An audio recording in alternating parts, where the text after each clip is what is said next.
Lettre à ma grande amie. Très chère amie, non, je ne t'ai pas oublié.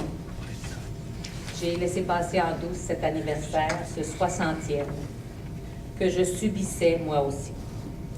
J'ai été invitée à me joindre au tien pour souligner cet événement, mais de mon côté, en même temps, j'avais à vivre un jour de fête, fête que j'aurais préférée silencieuse. Comme un repas absorbé en chipotant dans l'assiette, il me fallait attendre que la digestion fasse son œuvre avant d'aborder ce passage avec toi. Mes émotions et ma raison se livraient un duel inéluctable. Je me disais, 60 ans, c'est encore jeune. Si je vis jusqu'à 100 ans, il m'en reste encore 40.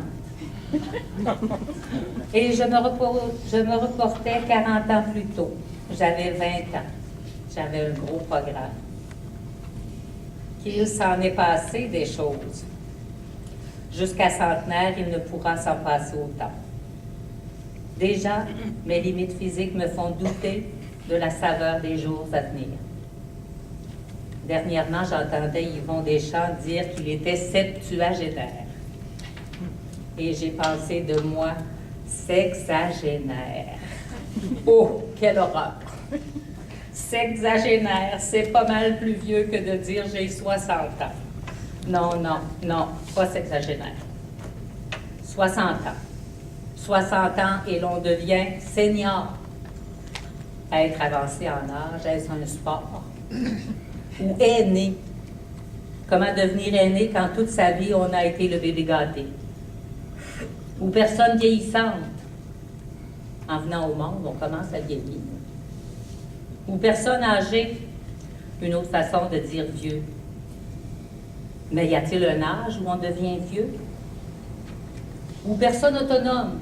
On n'oserait jamais dire ça d'un individu de 40 ans et pourtant, c'est l'âge de la pleine autonomie. Ou retraité, ce qui a l'air de dire qu'on ne fait plus rien. Ou rentier, ce qui sous-entend je suis cossu. Ce qui fait chier l'interlocuteur. Y a-t-il un juste qualificatif? Sommes-nous des vacanciers? Des touristes de la maturité avancée? Des rois de l'expérience? Pour moi, rien de satisfaisant n'a encore été utilisé pour représenter ce que je me sens être. On nous traite de baby-boomers égoïstes. On nous accuse d'être à l'origine de tous les maux de la planète. Semble-t-il, nous avons créé la consommation. Nous détenons tout le pouvoir gris. Tout l'automne, j'ai eu l'automne de ma vie en tête. Mais comment envisager le futur sans un regard sur l'hier? Mon bilan du passé compte de multiples colonnes, mais demeure facile à compiler. Relire le petit carnet rose de mon enfance, dans lequel mes rêves attendaient de devenir projets, me donne la satisfaction de constater que plusieurs ont été réalisés. Malgré cela, la grisaille me hante. L'incertitude et le doute sont les pires sentiers. Les meilleurs souliers ne servent guère pour avancer à reculons. La neige recouvre aujourd'hui le paysage autour de moi. Blancheur, page blanche de l'avenir. Que puis-je ajouter dans le petit carnet rose de mon enfance? À quel autre rêve puis-je encore prétendre? Quel désir réaliste et réalisable saurait titiller mes deux mains? Pour être stimulant, mes ambitions doivent être un peu folles.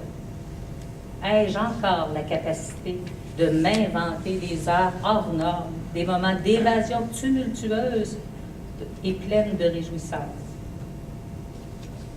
Très cher ami, es-tu plongé toi aussi dans une période d'incubation du versant nord de la vie? Quel paysage vois-tu au loin? Vers quelle prairie ou quel gouffre glissons-nous quotidiennement? La descente sera-t-elle douce ou chaoteuse? Que de questions encombrent la route. que d'érosion, que de deuil sur cette fin de parcours avant la grande victoire, celle où, en levant ce corps usé, nous retrouverons la chaleur du printemps de l'éternité et le bien-être sublime. Avant cette échéance, je te souhaite des apothéoses tout irisées de jours pleins, vraiment pleins d'ardeur, et en même temps de calme serein. Je garde toujours au bord de ma mémoire nos moments de jeunesse hardie et notre amitié impérissable.